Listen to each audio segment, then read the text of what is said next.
Welcome to the Blades and Bloodlines podcast. I'm Aidan, a 7th generation barber, carrying on my family's legacy in our 3rd generation shop, a fixture in our community since 1978. This podcast is about more than cuts and trims. It's about connecting with people who have incredible stories, fascinating careers, and vital perspectives to share. Every episode encapsulates an authentic barbershop experience, a bastion of free speech, likes of which you've never seen, and flows into a meaningful conversation, one that might just change how you see the world. So pull up a chair, sharpen your mind, and join the conversation. And remember, soon you won't be able to say anything. So while you have the opportunity to say something, say something.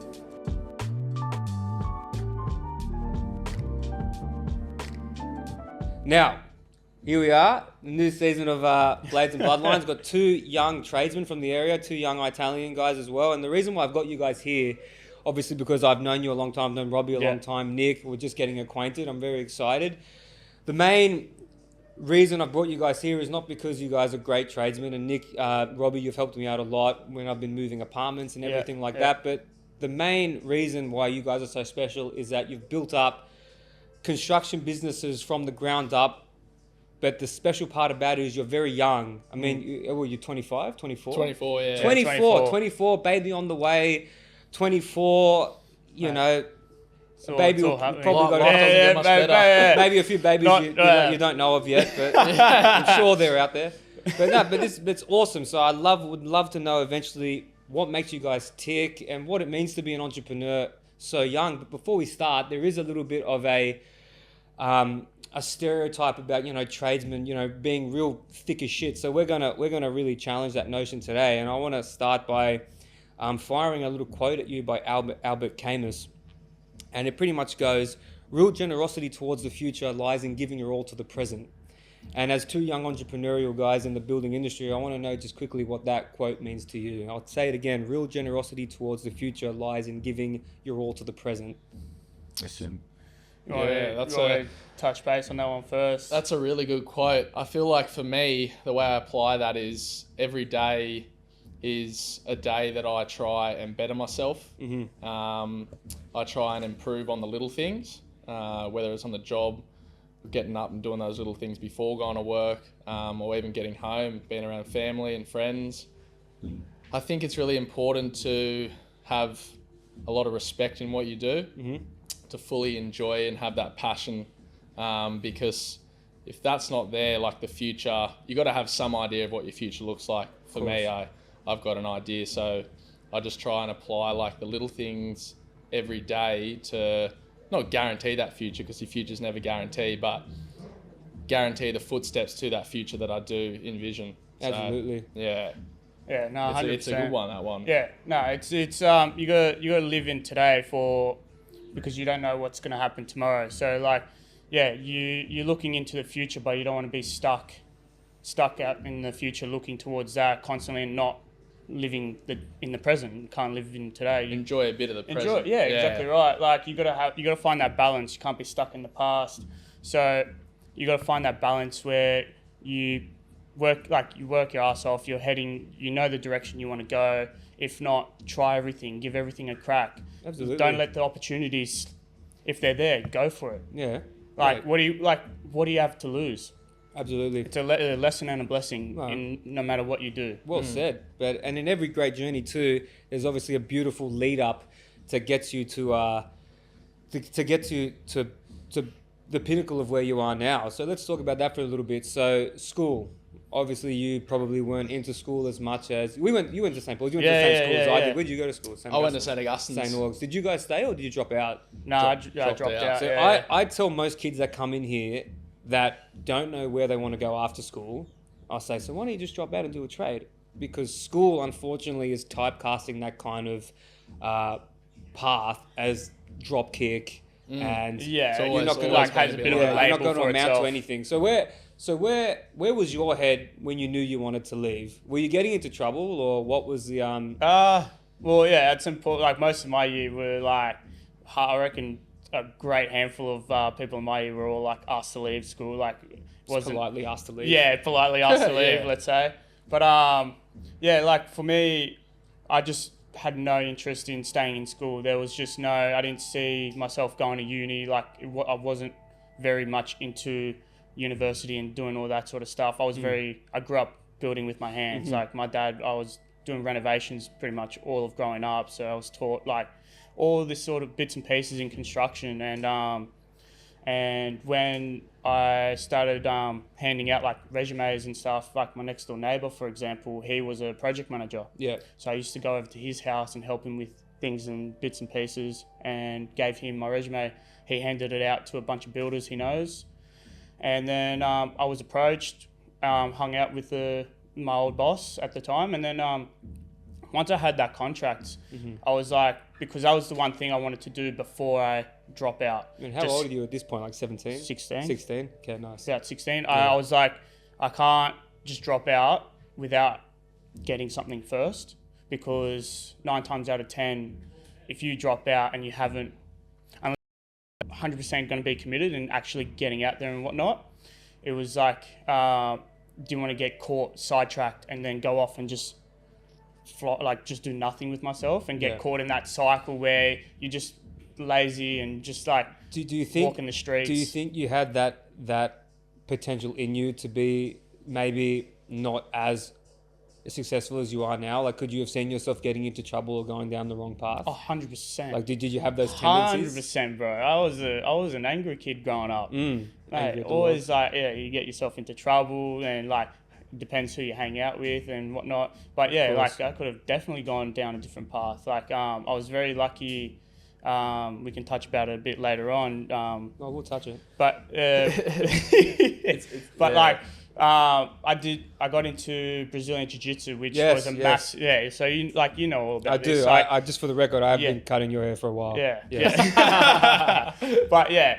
Like that was played a massive role in my life, where it helped me channel everything into something positive and learn a lot of discipline. It is the purpose of jiu-jitsu, isn't it? Really, it's not just martial arts. It's mastering yourself. 100%. It's like it's controlling your mind, not necessarily just your body, but having that control over yourself and how you portray it. Like you can go in any sort of direction, but it helped learn and teach a lot of different aspects in my life, and how to like control emotions and how to use that energy and have respect towards people. There's a lot of respect in learning. And you subconsciously, without even really knowing it, have engaged all the main principles of the universe of vibration and attraction, and also a few Stoic principles in there as well, whether you knew it or not. We were just talking about Marcus Aurelius. Yep. He would have very much approved of all those things you touched on. But Nick as well, were you equally as angry growing up?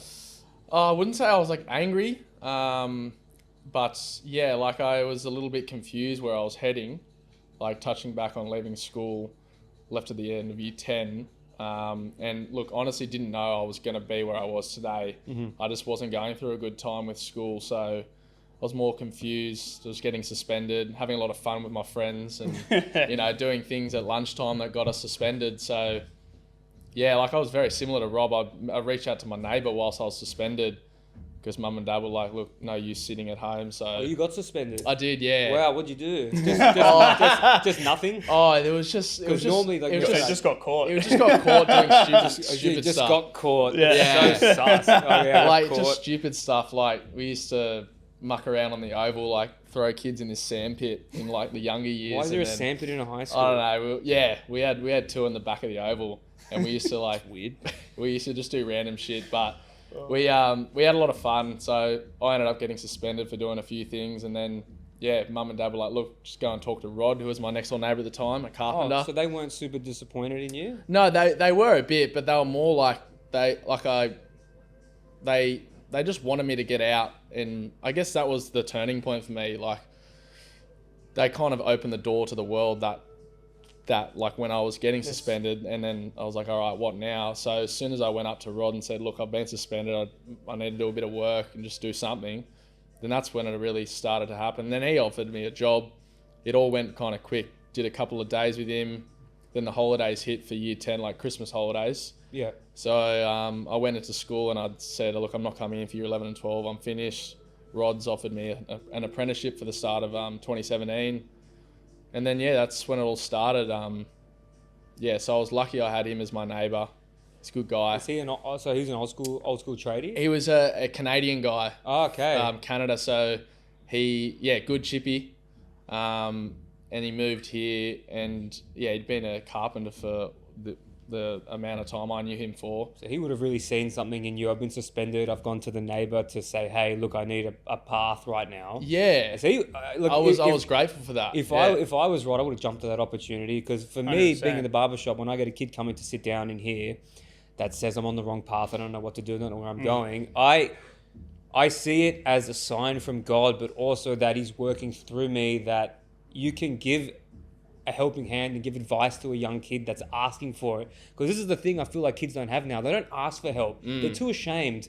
The institutions around them don't encourage them to become like that and to ask for help. They say, no, if you're not enjoying it, stay in school, keep doing what you're doing. Yeah, put your head down. If you're suspended now, like, you're only going to go down a dark path. So, I think credit to you. You probably owe him a lot. To be fair. I do. He's funny story. I ended up leaving him after the first year of my apprenticeship, just because of particular work he was doing. It was a little bit like on the smaller side of things. I wanted to see like houses go up, but nothing against him. It's just the work. I wasn't going to get anywhere with what we were working on, so I ended up leaving him, and that caused a bit of a like grey area between us. But to this day, he actually still refers me. He's now moved to Melbourne with his family, and he refers me. I've actually had a couple of calls from people he's referred me to, and said, he must have put in my name, which is really kind, because I did have to leave him to pursue something I thought was right. So I went for another building company, and ended up staying and finishing my apprenticeship with them, and that was M. Sawyer Building, and that was a great gig. A couple of older boys there I worked under, and they taught me a lot of things. So was that all positive? Was there anything you remember in your early apprenticeship or in your early career? Because I know that in mine, I've got a couple stories, where you just think, shit, like I really fucked up there. Yeah. Were there any points there where that you look back now and it felt like your world was caving in a little bit, but you look back and you think that needed to happen? I needed to do that wrong, or I had to get an earful from my boss. Or maybe were you one of those lucky ones that just had the smoothest apprenticeship ever with no problems? Oh, it's hard. Like, you get put in your place sometimes, and you feel like, at the end of it, you're kind of like, oh, is this really for me? You get reprimanded that one time, but you got to be tougher. Yeah. Did you ever find yourself going to a hurdle like that? Yeah, you got to have some thick skin. Like, you do cop it. Like I made some mistakes, cutting thousands of dollars of a timber beam or something wrong. It costs money, these mistakes. It costs money, And I think you always get that pressure from your boss, because he's, stressed with cash flow and this and that, and managing your team. And then you make a mistake, you're the one that's going to cop it. It's not going to be the foreman. You're the apprentice. You're the youngest, so you're the one that's going to get. Not to say that I just got rinsed like that, but I learned some hard lessons. I made some errors. All things I've learned from. I can't really pinpoint one major thing. Like, I don't know if. Yeah. There's nothing. Unless you, Robbie, like nothing like major, but it was just like. Or maybe something someone else did that you were like, thank God that wasn't me. Oh, there's plenty of You've them. seen some. What are some of the definitely get those. Like, for example, I'll give you one now. Like, so we're doing this house in Balcombe Hills. So I was still an apprentice, and we had this other apprentice, and it was just like us two, and then the tradesman, the foreman, and the big boss would come on site, and there was just like a few mistakes that were always happening, and then it got to the point where, because this other apprentice that I was working with just had the biggest mouth, just didn't know when to just talk him back and that. Well, he would talk back, and then like he would just talk back's the worst that you can do on the job. He would talk back, but then it was like didn't know when to just shut up and reflect on what's happened, and then let's move on and try and like do better and whatever. Yeah. And because we were essentially partnered together, because with the company you got groups, you got teams that are on different jobs, whatever. But like this bloke opens his mouth to the main boss and goes, "Oh, we should tally up how many mistakes we make in a day." And I'm like, that's what he wants to hear. Bro, are you kidding? Like that is, and then the boss goes, "Yeah, you know what? That's a great idea." Yeah. So then like and that ends up happening, and then we're both just getting bloody rinsed left, right, and center. Like I'm trying to do better, and then this kid's just making just making a mess. Because you always sort of pinpoint it as apprentices. Well, yeah, because you're trying to work as a team, and then when the other bloke's just taking the piss, it just like it brings you down and brings the energy down because 100%, it's palpable. Like, You've got to be surrounded and working with people that are going to elevate you, not going to diminish you. And this is the problem with navigating life, right? I feel like you seldom find people that lift you up at the moment because you have to be kind of at that frequency as well to attract people like that. So that's very interesting to get a little bit of insight into your early career, especially being so young. But looking back on my own career, one of the best things that I did was go traveling. And that was like, to me, traveling to gain perspective and then suffering in all degrees is a required course in the University of Life. You have to do at least. One of them is always going to be guaranteed, that's suffering. But traveling is something that is more, I'd say, an elective. You should do it. You have to do it. So have you guys traveled together? Yes. Yeah, we've travelled together. We're all three Italians here. So every Italian that I meet always has a different kind of view, especially when they go back for the first time.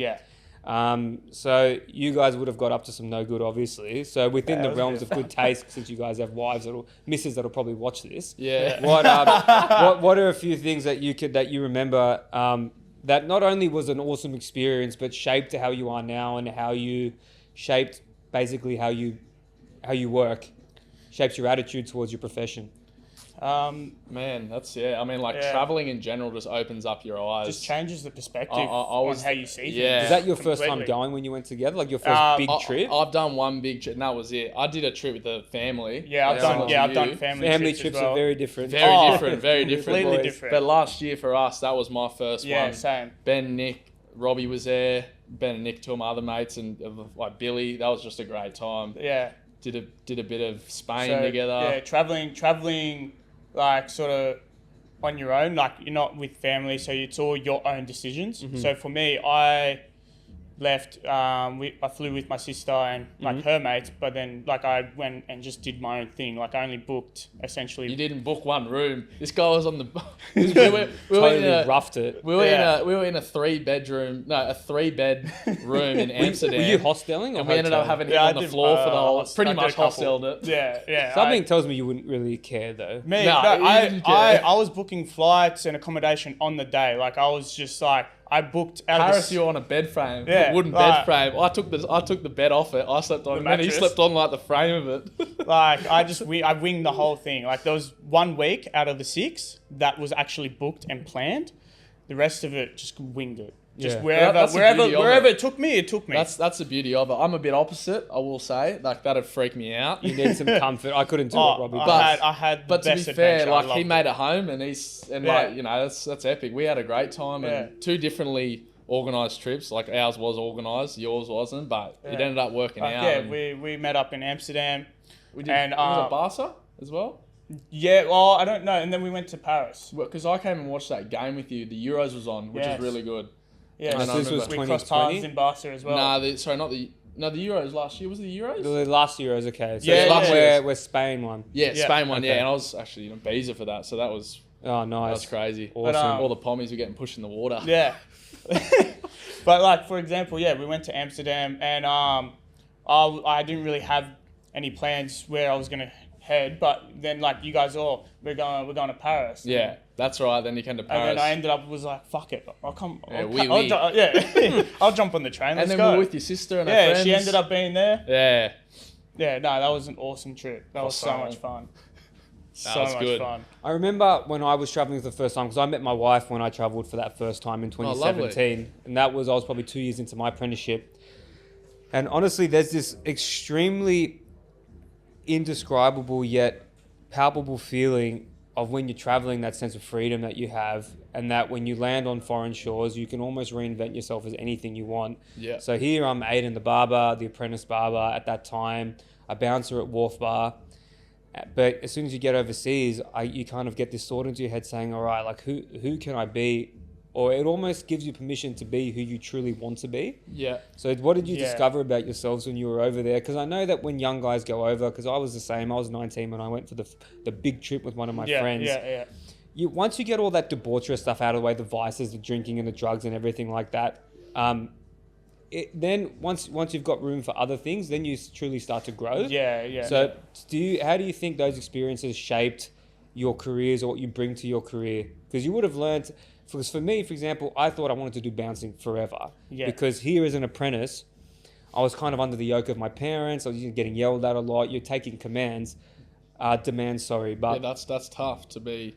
But when you go to security at night, all of a sudden you're the big boss. You're the big You kind of flip the script on it. 100%. So you go overseas and you think, yes, like I can finally be that big boss here. But then as soon as Europe starts to get cold, you realize that Europe's only really good for a month, 2 months of the year. It's a holiday, really. 100%. It's very different to living there. So did you think that when you got there that maybe I could give this a go, or you always knew that you were As in, like, to work over there? Did you ever have that feeling? Because everyone, 100%. I swear to God, when they first go there, they're like, I want to move here. Yeah. 100%. I still somewhat have a belief in that. Again, you're not... Might still have it. Yeah. Look, you can't close every door when the opportunity like arises. You don't know what life's going to throw at you. So always leave that door open. If it happens, it happens. But I definitely would love, if an opportunity came, definitely have a crack at it. Why not? Yeah. Like, what do you got to really lose? Yeah. You guys can always just come back. You know what I mean? You always can come back. I mean, your skills are always there. Yeah. That's it. You can always build up another business. Yeah, exactly right. It's like a ticket you take everywhere, like that trade ticket. So you know what it needs, what's required to make something happen here. So 100%. It'd be very interesting to see what out there, because it's a different world over there. Yeah. Like here in Australia, it's very different, completely different culture. We're super cut off here, aren't we? And I feel like backwards mentally in a lot of ways as well. A lot of rules, as well. A lot of rules, regulations, red tape. Whereas I feel like, if you want to drive a ute with rubble without it being covered, just 2 shots up to the next. I mean, in Calabria, you could... Yeah, you want a donkey? Just have it in the street. Take it. It seems to be this, like, organised chaos there, whereas here, like, I remember this one time, I was walking up to work, and it was in the morning, and these South American, Argentinian-looking guys, by the looks of them, had done some landscaping work and they had all these ferns stacked up in the back of the ute. Yeah. But instead of having a tray, they had like thatched together this like makeshift fence. They made it. Something. Yeah. And some highway patrol was giving them all this shit. And it looked rickety, but they're just like me. I've been to Central America. My missus is Mexican, so I've seen how they do things there. If you can get it done and you can load it up and do it safely, well then go and do it. But they were just getting bugged. So how is that comparison? Then you're in Italy and you're seeing, for example, all of these different, like they're just getting it done. Doesn't matter how you do it. If you had to put a bit of tape on it, put a bit of tape on it. It's interesting. The way, I feel it's like very different. Like it's a different mentality, in the sense like how you were saying they're making a makeshift stuff, to get the load over. But the mentality I see with over there and over here is over here, it's very money driven here. Yeah. Whereas over there, it's a lot more to do with passion. More like a lifestyle kind of thing. Passion, they love what they do. They do it because they want to do it for you.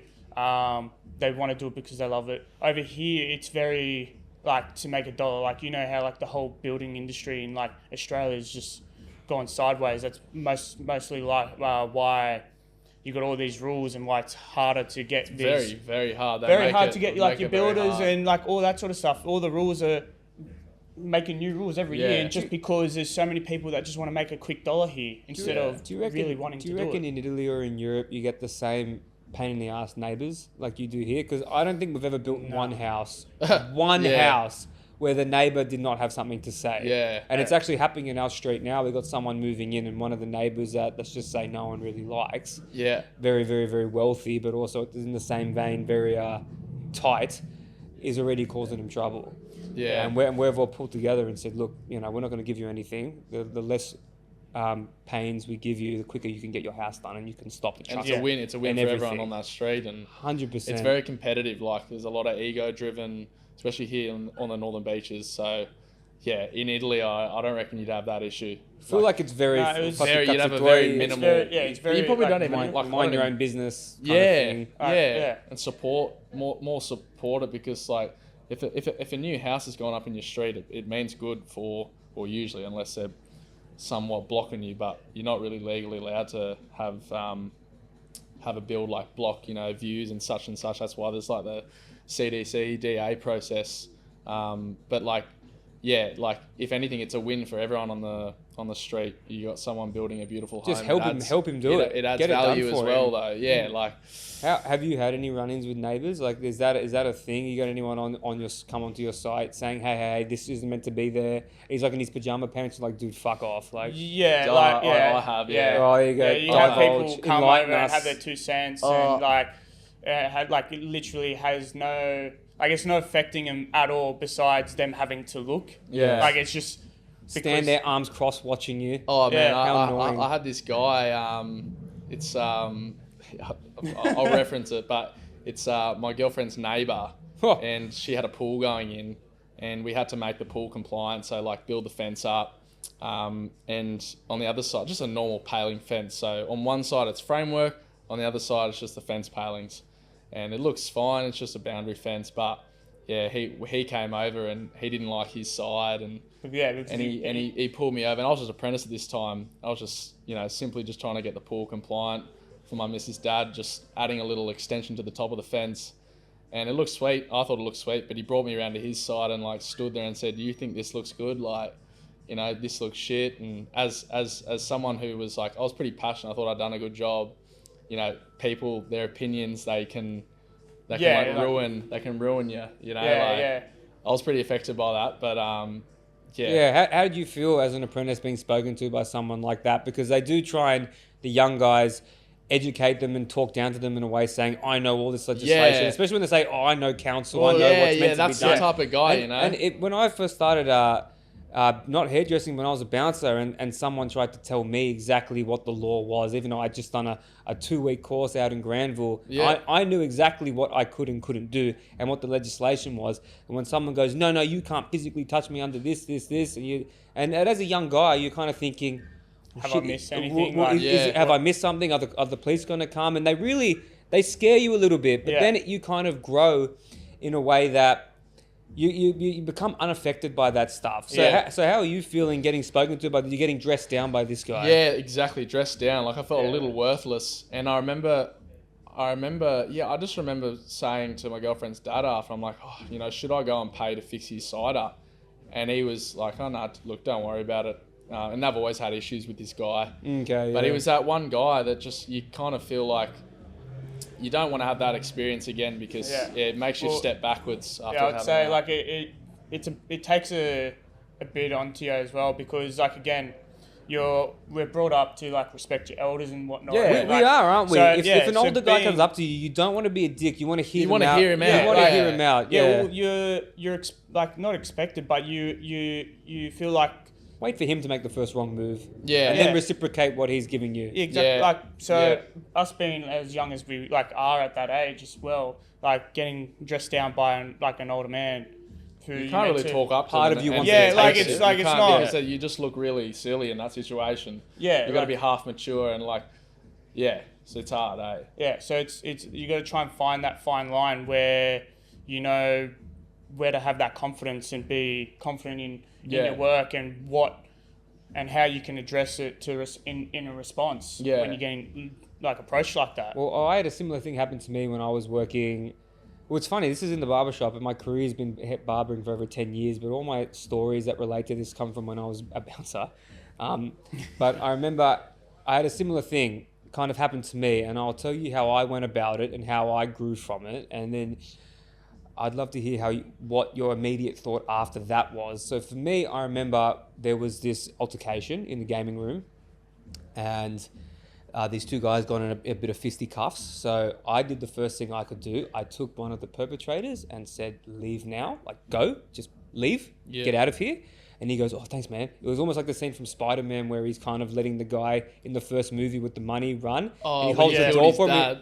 Yeah, his grandpa. And then he ends up killing his grandpa. Yeah. I'm like, dude, just go. He goes, thanks. And then the dude that got punched was like, hey, what the hell? Like, he hit me. But from what I understood, that the guy that was still there was the instigator. Yeah, but you didn't know that at that time. Oh, I had a clue. Look, when you're working in an environment where you have to kind of have a very strong first impression of people. You Yeah. can kind of just tell who's aggressive Yeah. and who's not. So like you looked at this guy and you're like, he's definitely I know where you're coming from because I did bouncing as well. Absolutely, I did yes, security absolutely, as well. yes. You do with my cousin sometimes. And so what happened was he was sitting down and I was watching him, and one of the newer guys came up. I won't use his name, but I've actually become quite close with him, and he became a real mentor to me. But in the beginning, I didn't like him because he gave me a dressing down that really hurt my ego, because I would already been here for about a year and a half now, 2 years, and I was doing some shifts on my own, like on the weekdays after work.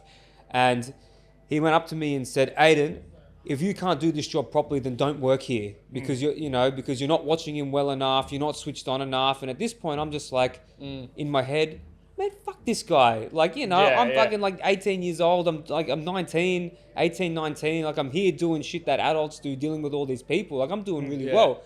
So I didn't say that to him, obviously, because as what you said, you got to have respect for the older guys.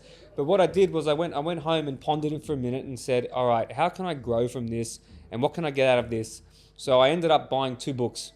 I said, I can't fight. When it comes down to it, adrenaline will carry you through an altercation. But I ended up buying a book that a client at work recommended to me that was in the security game called Verbal Judo, which talks about how to disarm and essentially diffuse situations through your words, which is something that I've constantly been referring back to for the last 10 years. And the other one was from a philosopher, Robert Greene, called The 48 Laws of Power. Yes. And I'm sure you're aware of that book.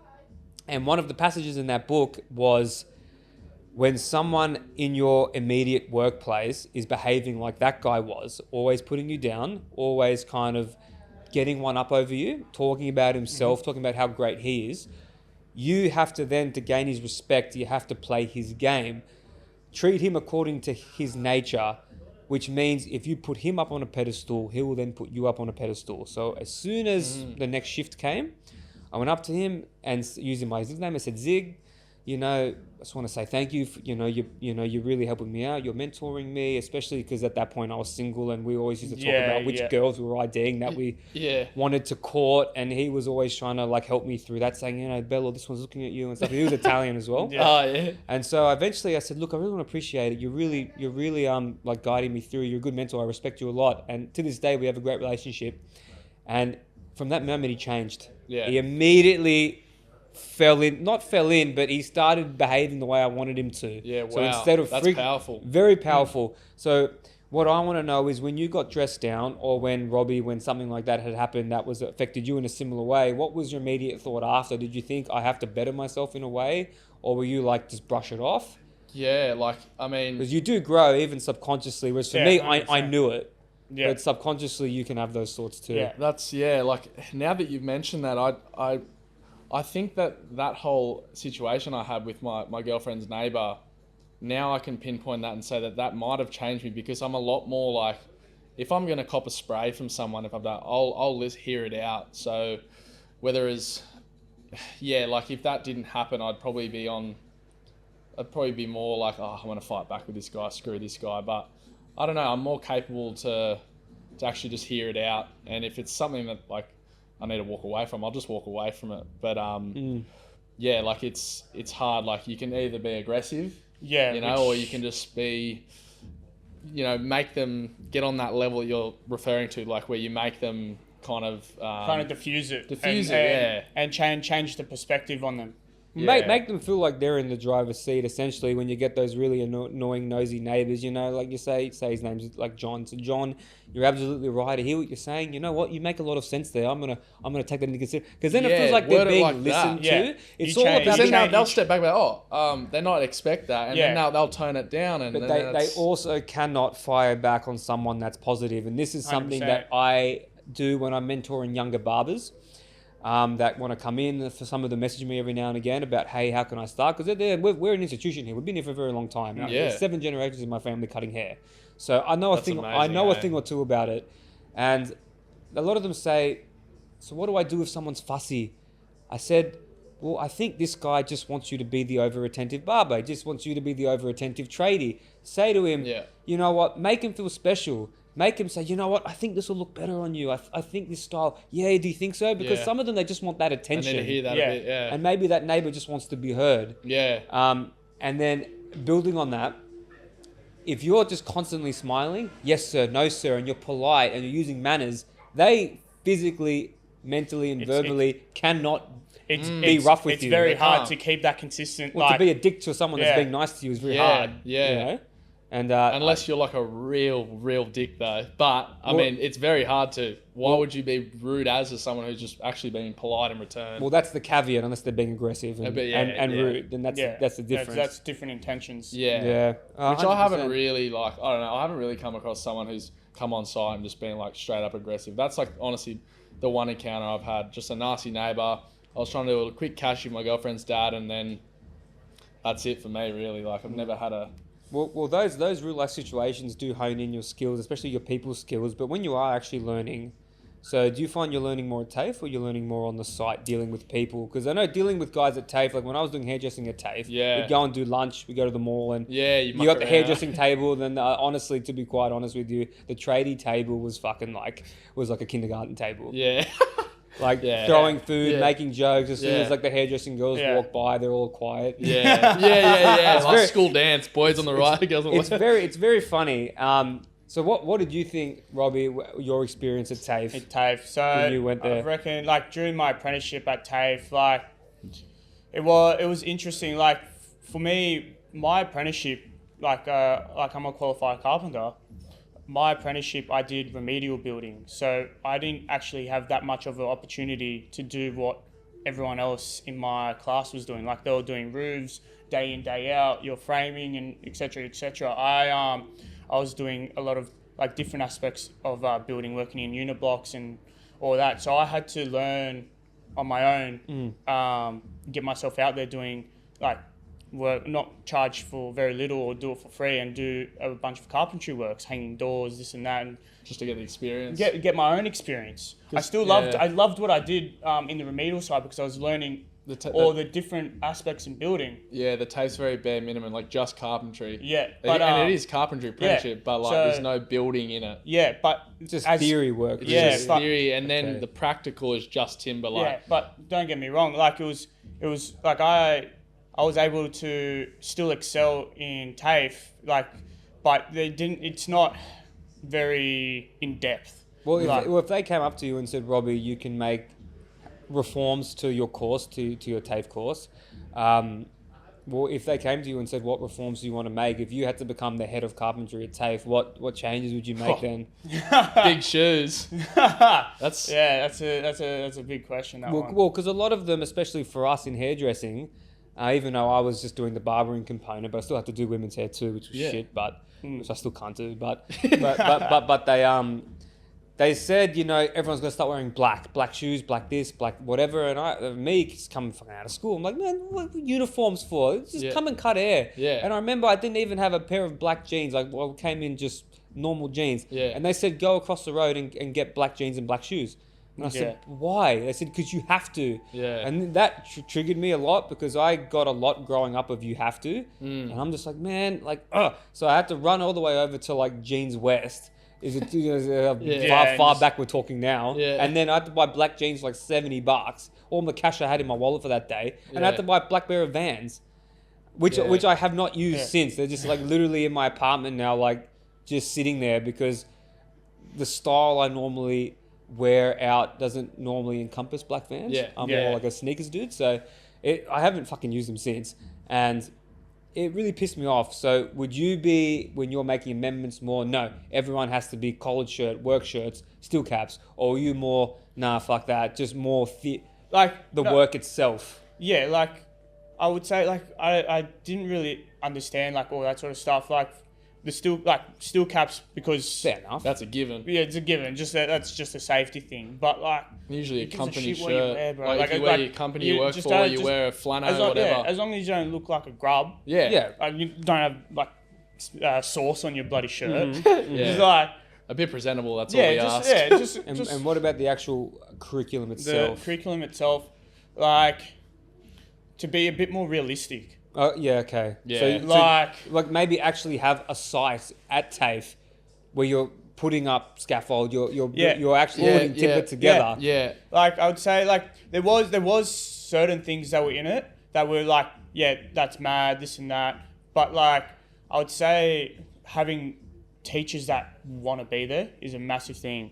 Honestly, yeah. It's like it's more like the theory side of it as well is so emphasized. Like I hands down can say the way they make you cut a pattern rafter or something, which is a roof component. Thank you, I didn't know. It is not the way I would do it on site. Like from what you do on site to what they teach you at TAFE, I've never even taken from TAFE and done on site like that. It's very old school. Like the way they figure it out. Like you're on site, you have a much more quicker and efficient way because you're working on someone's house. It's a quota job. You can't go on if you did the job the way that TAFE teaches you, like you have to allow for double amount of time, which is what I'm trying to say. Yeah, so you're costing everyone money. It's not efficient. It's not effective. And you need to be more efficient. Like in this day and age with where the industry is going, backdated. Yeah, like if you want the industry to be fixed, it needs to be more efficient. And that means a lot of things to bring in. So TAFE is inextricably linked to like being on site. Like if you were to go to TAFE for 2-4 years, but not really be on site, like would you just? You'd be screwed. Yeah, you wouldn't know what you're doing, would you? Oh no, the biggest part of the apprenticeship is the on-site experience component. Yes. Like I take that massively. More than anything. 100%. Being in the workshop at TAFE is good because you see things go up, like formwork of external staircase. That's something real good to see. Yeah, that was a big block. You're in a group of 3 or 4 and you're working together. Those things are awesome. But in the book, like in the theory part in the classroom of TAFE, I've never taken anything of that to bring on site. It sounds bizarre, but the way you learn it on site, it's on the spot. Like you're learning how to you take on the task at hand. Yeah, you see it. You don't really necessarily walk away and you start drawing and writing shit. You work with the situation you have and you come up with a solution. If you go and do it the way that you're taught, and there are a lot of things you still have to do the way you get taught at TAFE, because otherwise you're not going to be able to erect a house. But of course, some of it's really emphasised. Like, dial that back a bit, and maybe there'll be a bit more urgency at TAFE, a bit more excitement. Yeah, like again, you do. I'm trying to sell it. Yeah, they're actively underfunding TAFE in general. Like you got to remember that with old teachers and that. That's a good if you see your teacher on Monday morning, or if you got a Wednesday, Thursday, Friday block, if you go in there Wednesday and the first thing you see is your teacher and he's just on that chalkboard. Why the fuck would you want to be at a TAFE that still has chalkboards with an old teacher? Yeah, you got to remember. It's seriously, that Brookie TAFE still has chalkboards. But you got to remember this. You're dealing 9 times out of 10. Majority of the trades that are the people that are in that class doing carpentry are all dropout 16-year-olds. Yeah, majority. So if they just left somewhere where they absolutely hated, and now they're going back into, and you want to throw them in that same sort of environment, of course they're going to act out and not give a shit. And the teacher's got to understand and be on the same level. Yeah, I have heard, because I've got an apprentice, Joel. Little shout out to Joel. He said that there are a younger crew of teachers coming in at Brookie TAFE, which is awesome. Good. Okay. I had a couple older guys. Younger guys. Yeah, a bit more compatible. Exactly. I had a couple older guys that I respect. I had old ones. Yeah, that's sweet. But I think to charge it up a bit and get a bit more interesting and keener for these younger guys coming through, because it's fallen behind. I saw, don't quote me on this, but I remember seeing something saying for each year about 50 carpenters retire. There's only 7. The dropout rate as well. There's only 7 new carpenters that come in. Yeah. So the dropout rate, the losing I think trades. I heard that it was 50% of apprentices that start quit. Do you feel like that the government will start outsourcing this to overseas workers? Like, is the retention rate of trades with young kids going strong? Or do we kind of just have the little microcosm of the Northern Beaches where, we've got a lot more kids from the Northern Beaches now probably wanting to go to university and stuff. But I guess if you go out west, maybe you go way out with Penrith or whatever, you've probably got a lot more. Well, it makes me laugh because the Islander community out there. So I don't think Penrith has that. Well, Nick can build on this. You're probably absolutely stocked with scaffolders, right? I know. Actually, I know a good handful of scaffies from out there. Tongans are the best scaffolders. Yeah, absolutely. They hold a standard up with their finger. And don't even start, mate. I used to. So again, me working on these big unit blocks, I was on 15, 16 story scaffolds, like the steel scaffolds. I remember seeing your Snapchat stories. Yeah. Concreting a roof like 20 floors up, 16 years old, 17 years old. It really is the beating heart of like what you guys do, honestly. Like it's so underappreciated, but also like the whole culture of the trades is really immortalizing Australian kind of, you know, in the soul of Australia now. But there are a lot of, I think, really bad trades that like I don't understand why the whole tradesman breakfast, like the the cigarettes and the pie, like is it really that hard for a lot of them to just meal prep? Or you've seen some real specimens on site. I struggle with meal prepping. We'll talk about, because we've got a lot to touch on with tradie culture. Let's talk about the heavily reliance on stimulants for lots of them. Like the V's, the smokes, the drugs, and how many of them have come on from like a bender at night and have just like racked up before site? The tradie's got a name for himself for like straight away bag for the weekend. I've had a site. A Gosford reno, and the plasterer was racked up. It was a Friday, and he was on one of my sites, racked up, and I only found that out at the end of the day when we were packing up. And your site, you're the builder, so that's not exactly the kind of. Like, fuck, like how's this guy this down in the dumps that he's got to have a substance to just get him through the day? Like, mate, just at least just crack a V, like drugs, like, but that's like the only. As long as he's getting the work done. I think. He's getting work done, but like. That was the roguest thing I've been around, but look, I'd say a coffee for me is all I need. A coffee in the morning, a good lunch. I struggle to meal prep. Meal prepping's a bit hard because if you have a late day the night before, 100%. Like you got to find balance in that as well, and you got to dedicate time. You got to make time. Yeah, Sundays are the best for that. Like after this, I go and that's what I do. Yeah, that's what I do. Yeah. Sundays is prep for the week. 100%. Yeah, well.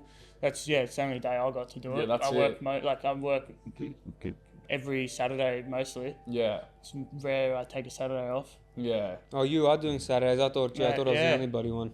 You're doing Sundays as well. Well, every 6 weeks I am doing Sundays, but this is not work. Yeah, this is passion. This is where the heart is. So I'm more than happy to be doing this, and hopefully, honestly, I hope it does become work at some stage. That's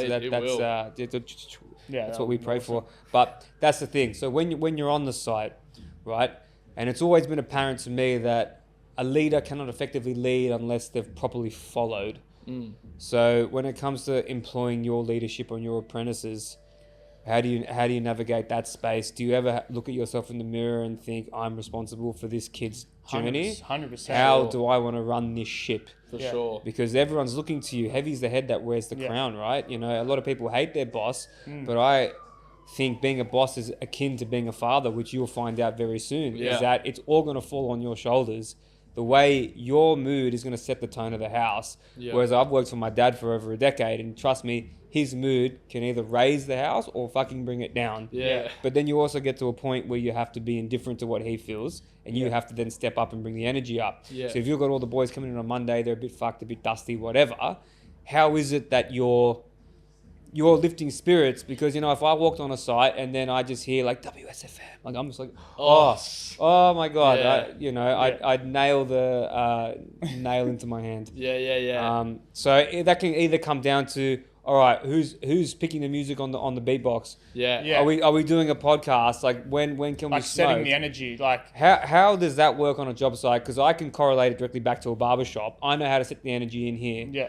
But because this is such an old institution, you already come in here and you feel the homely, the familyness, the sports memorabilia. Yeah. You feel closed in here in a good way. It's cozy. Yeah. But on a job site, a big job site, and even if you've got all the other trades on there, maybe guys from other parts of the city, because I know that there's a lot of different ethnicities that join a site can make a big difference. I won't name them. Yeah. But a job site is a microcosm for a little co-op. Yeah. Yeah. 100%. Like I think with that, like, so for example, I've just taken on like a tradesman and a young apprentice, and he's fresh green as, so he knows absolutely nothing. So to set the energy and to set the sort of like role model and leadership for like the young one especially, is you take all the experience that you had growing up and you want to be attentive.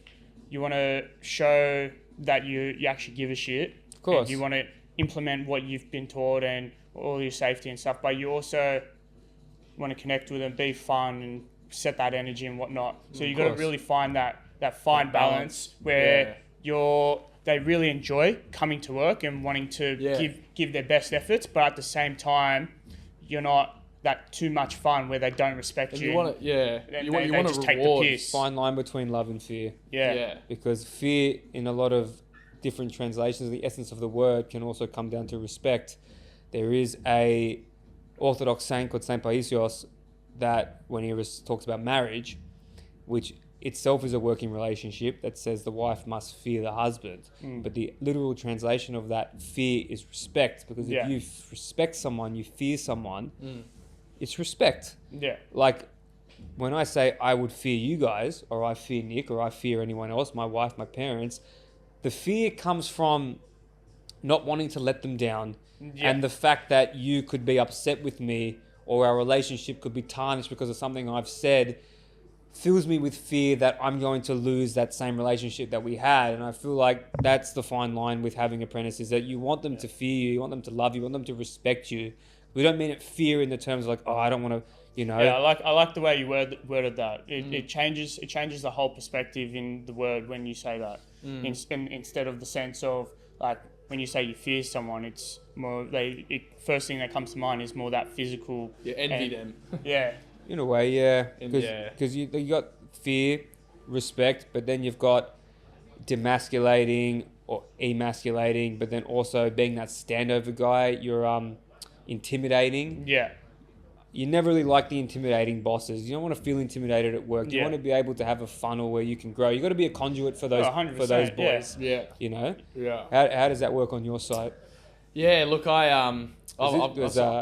this is going to affect how you father as well. Yeah. Absolutely. Got shitloads to learn there. You do. So any 3 pointers. My phone's always on, mate. Yeah, sweet. I've got Joel as my full-time apprentice. He's a 4th year, great kid, but I always like to make sure that he's enjoying his time. I make sure that I can do things that he wants to get there by like 6:45, in the morning. I don't want him to just get there and feel like work's a chore. Obviously, there's days at work is a chore.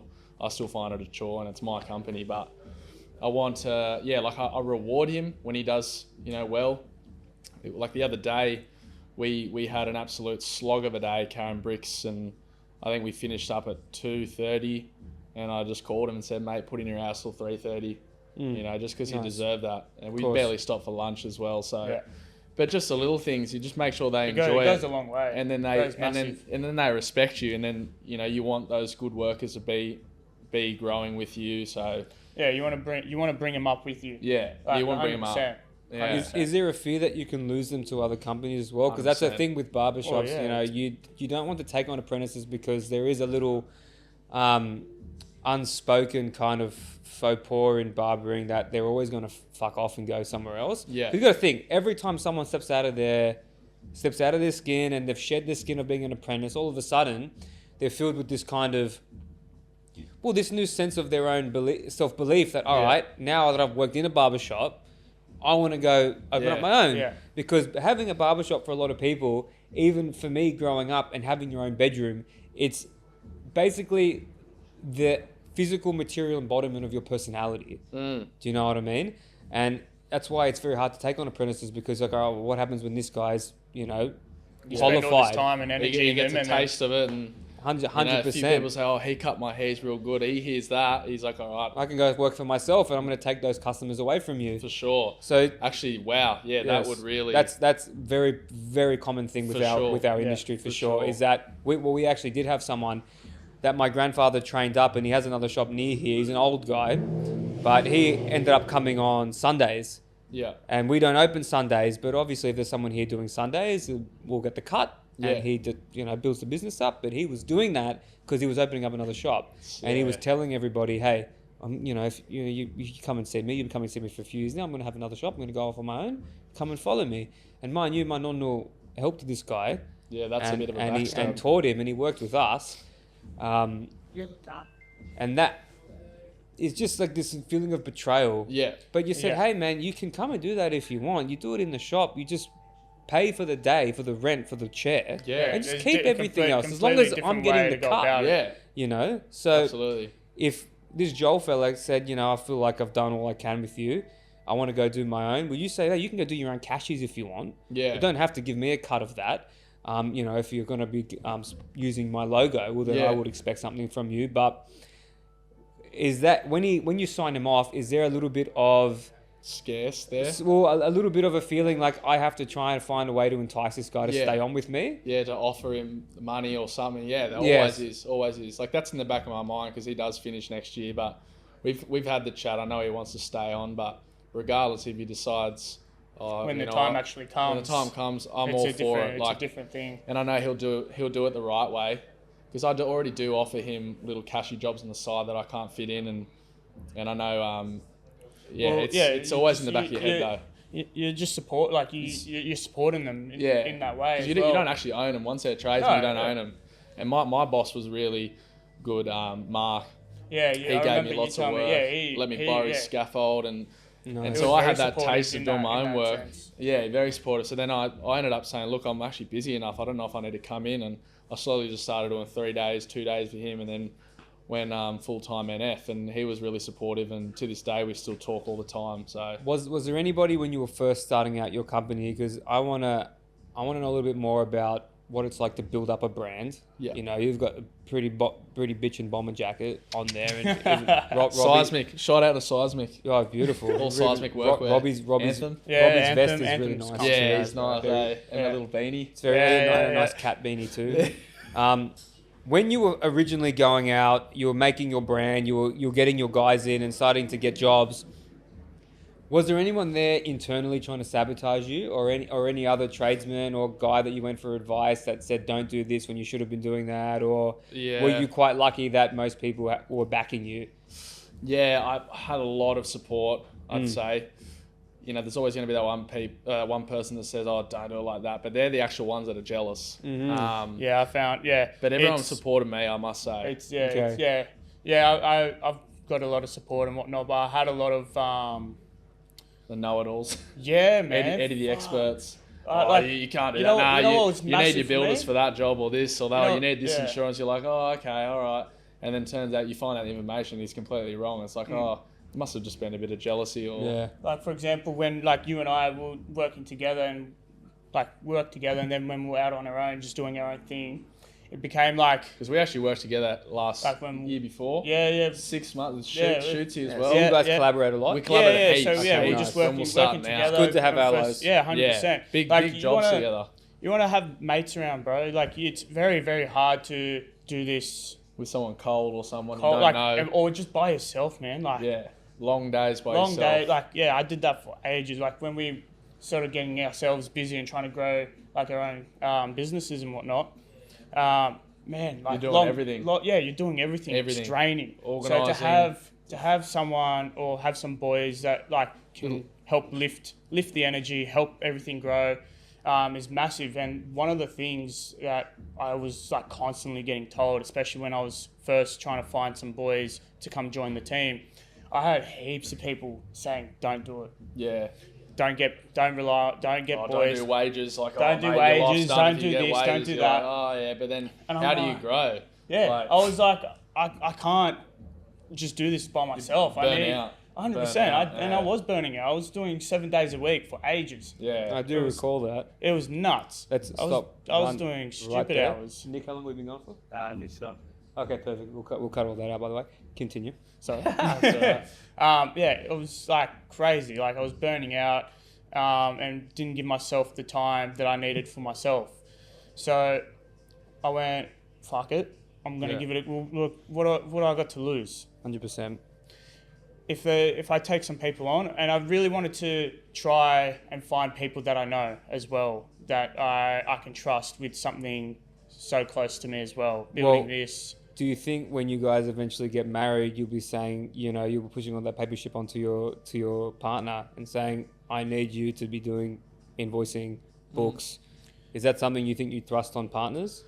or maybe even if they want to take that on, because I know a lot of tradies do get their wives on board, but a lot of them might also say, hey, I've got a career too. I don't want to just be doing your invoices. Yeah, I feel like, it depends on the situation. Yeah, I'd say... I don't want to, because that's the shit work, right? No one enjoys the invoicing. But if you can be at home, doing it at home, and you have a kid, that's going to start changing for you. That's going to start thinking changing about that. Yeah. So, I think, for me, like, Alana would be more than happy to do stuff like that, but she already helps me with, like, even my content. She's really good behind the camera and that. Yeah, so. I was going to transition into that. You're quite active on Instagram, Robbie. You are. That's something I'm going to be working on. Something you're working on as well. Now that I've got some boys, I can free up a bit of time to put towards that. It's a skill to learn. You have to learn it. 100%. Seems like females are very good at it. They're a bit more in tune. They just got the eye. They know the algorithm of how to edit the cut. It's something I've got a lot to learn on that sort of side. It's never been one of my strong points. Yeah, so it's just. But again, along with everything else, when you have the time. Right. Well, so building a brand. What is the name of the game now? Is it standing out? Is it just more looks? Is social media as important as it's ever been? As word of mouth, or as word of mouth, or did you still do the letterbox drops? I still get guys in the mail now with a card saying, "Hey, I'm such and such. Here's my magnet." I got one of those guys the other day. I stand by that. Those old school ways. Well, we get one at least 2-3 a month. Great. That will never die. That's always because again, you do it on social media and whatnot, but it still goes back to word of mouth. Yeah, and the audience behind social media is very from your teens to your 30, 40-year-olds, but the target market for us is actually from the 30s to older, so 40. All my clients are that older. They know Instagram, but they don't know like a letterbox drop. But of course, then building an audience as well, like you get to a point where your audience grows, well then what's next? All right, well this is what we've built. It's the process of building it. I quite like watching that, especially if the guy filming yourself is commentating on it in a way that's funny. Like, you're filming, that's it boys, get that in there. This kind of puts you into a world that I'm not familiar with. And I quite like the camaraderie, but then also you move into doing skits. To this, to that. So it being funny. So when people look at Instagram and they say, man, NF Build or Timberline is a fucking fun environment. Yeah. Do you know what I mean? They're not just on there doing stuff. They're in touch because this is the way it has to be now. Barbershops are the energy on the prime side. example of this. Barbershop content is massive. That is massive. TikTok barber huge. Every kid in the street wants to be a barber. It's insane. My TikTok feed right now is all about these kids who are cutting hair in their garage, and then they're getting kids driving an hour to come and get their hair cut by this one TikTok famous barber. Look, it's epic. If you can grow yourself to a point where that you can be making money from that, that's great. But in terms of having your own business, being a barber long term.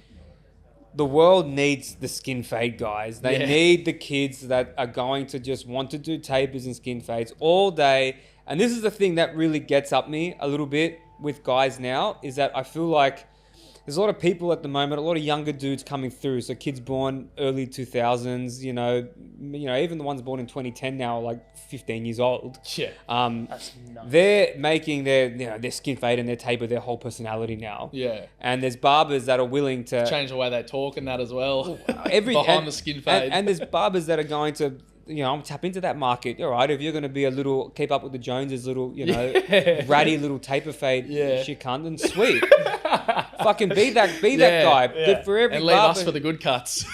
Exactly. Yeah. Every barbershop that opens, 2-3 close down, because doing those will wear you out. Yeah. And they're not it is consistent, but you can't go any further than that. Not really. Yeah. Whereas this is why this has been successful, because my old man and my nonna was versatile. Yeah. The versatility they had was do everyone, accept everyone. Man, the relationships they would have built out of this shop. This is incredible. Walking down the street every single Sunday. Well, my dad would always shake hands with everyone. We'd be getting free food at every shop. Yeah. And I'd be like, Dad, what is this? Thank God Johnny Geos is there now. I'm waiting for him to come in. Good pizza there. I'd happily do a trade there. But then a fade for a pepperoni slice. So your networking is incredible then. Yeah. And then so that brings us to lasting legacy. So when it comes down to it, when you're dead and buried, or when your son's grown up, or when you're finally married and you're time to go off the tools time to kind of work your way back into family life, or let the boys go and do the work, or maybe when even you bring your son in as an apprentice, because I can guarantee you my sons don't have to cut hair, but they'll know how to do it, and they'll know how to do it well. So I guess think to the time when you have kids and when you're bringing them under your wing as an apprentice, how do you want to be remembered then?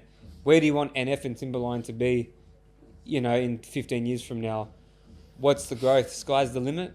Yeah, I mean, I would love to be putting up beautiful architectural built homes, maybe a crew of a good singular crew or 2 crews max. I don't want anything crazy. I don't want to be stress driven for the rest of my years and into retirement. I just want to have a good reputation, one that builds from scratch, and just do really good quality builds for people and make good money so I can have 2 or 3 holidays a year. Perfect. And then have a good retirement and have toys and that on the side, but just want to have a reputation that's cultivate left. interests. Use that time. I get a lot of old boomers in here that retire, then literally fizzle out and fade into obscurity because they have nothing. Because those old guys were sold a bit of a lie. Retirement was the be all end all for them, and when you realize that, if you earn enough money, then you can't retire on a pension because you're overqualified for it. But then if you are on a pension, you can't do anything except walk around DY all day. Then you don't want that, do you? Nah. So this is why this generation is going to be very different to the next one. 100%. We already can't afford shit. It's a different ball game. So we're living for different values now, especially since so much of it's out of our reach. And Robbie, how do you feel like you want to be remembered? So like we were talking about before, like when we're over there, so I want to leave all the opportunities, the door open for all that. So I want to try and build as much as I can here. I want to have like 3 different sources of work, because I've got a remedial background. Eventually I want to have a few set of teams. So I've got one group of team there, group of team doing all your residential, and then you've got your subcontracting side. Like I want to be able to spread the work and build like an awesome team. I want to have people that are very close. We all get together because you spend a lot of time with these people. So there's no point treating them just as a number, man. Treat them like a worker. Mate, I can't stand that shit. Yeah. It is the primary principle of Jesus Christ is treat others the way you want to be treated. We spend more time with each other than we do with anyone else. We're together 8-9 hours every day, 5 days a week, let's say. You spend a lot of time with these people that you work with. Yeah. You put in the effort that you would and treat them how you would treat your family. That's the way I say it. So 100%. I want to love that. I want to grow something big and be able to build something where I can sort of pull back a bit and have time for when that time comes, when I have a family and this and that. I want to make sure I have time to give to them. And would they sit at the table with your family? Probably. Because you're treating the same. 100%. Yeah. They'll come to your kids' baptisms, they'll do everything. Yeah, mate. Have the 100%. foreman hold your kid. It's beautiful, and so you shall, Robbie, and so you shall. Now, in closing, in ancient Rome, there was a philosopher called Seneca, and he said, luck is a result when opportunity meets preparation, or rather, when preparation meets opportunity. So in closing, what do you feel like that means to you? How much of luck is your preparation meeting the opportunity? Because God does not give you opportunities. It's all around you. You ask him for the grace to make you aware to be able to seize them. But he does not give you signs. The signs are already there. You need to be elevated enough to see them. So luck, preparation, meeting opportunity. How does that sit with you? Oh, look, I'm a big believer in creating your own luck.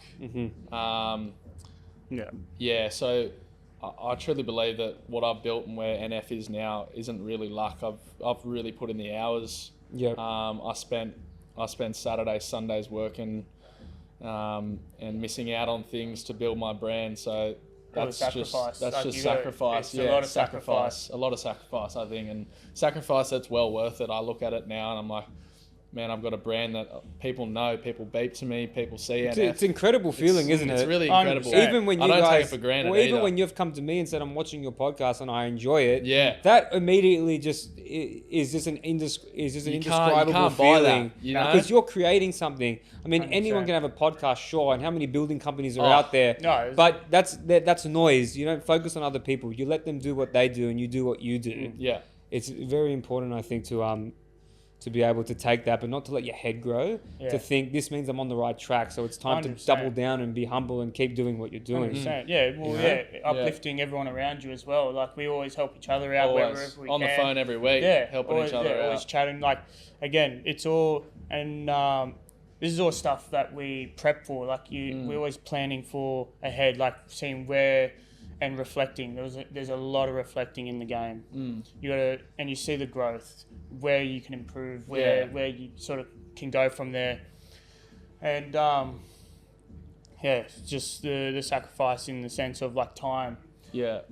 because you got to try and That work-life balance. yeah. So I'm still trying to get it right. I'm still trying to get it That's, right. I reckon that's number one. Work-life balance is Oh, yeah. like your number one, where in everything it affects everything in your life. Yeah. Work-life balance, the first rule to that I've found is that you have to enjoy going to work. If you're not enjoying the process of waking up, going to work, What's the famous saying?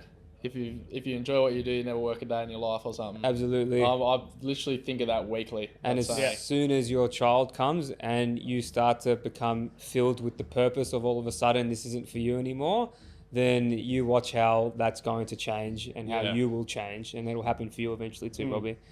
But beautiful, fellas. I feel good about this. So I do feel I. like a lot of people will be getting a lot of You'll be getting an a lot of good audience. things. I hope. Well, before we finish off, just quickly, Robbie, if the listeners want to find you and reach you, where can they do that? 'Cause I'll be leaving just quickly Yep. all the stuff in the Yeah, no worries. So like I've got Instagram. That's probably the only thing at the moment, but there's definitely more to come with that. So there'll be Facebook. There's the logo there. So I'll be working on all that social media. There'll be, if I drop it in your letterbox, you'll know where to find us. Letterbox coming to you. Yeah, We'll that's put the it. link to this episode. Yeah, in there too. 100%. And Nick, where can the listeners find you? Honestly, yeah, look for me. TikTok, Instagram. Just search up NF Build, Facebook. OnlyFans coming soon. OnlyFans coming soon. Actually, yeah, it's in the makings. Yeah, so just NF Build anywhere, really. Yeah. Beautiful, fantastic, guys. Thank you for doing this. Thank you. Beautiful. Thank you very much. Cut it.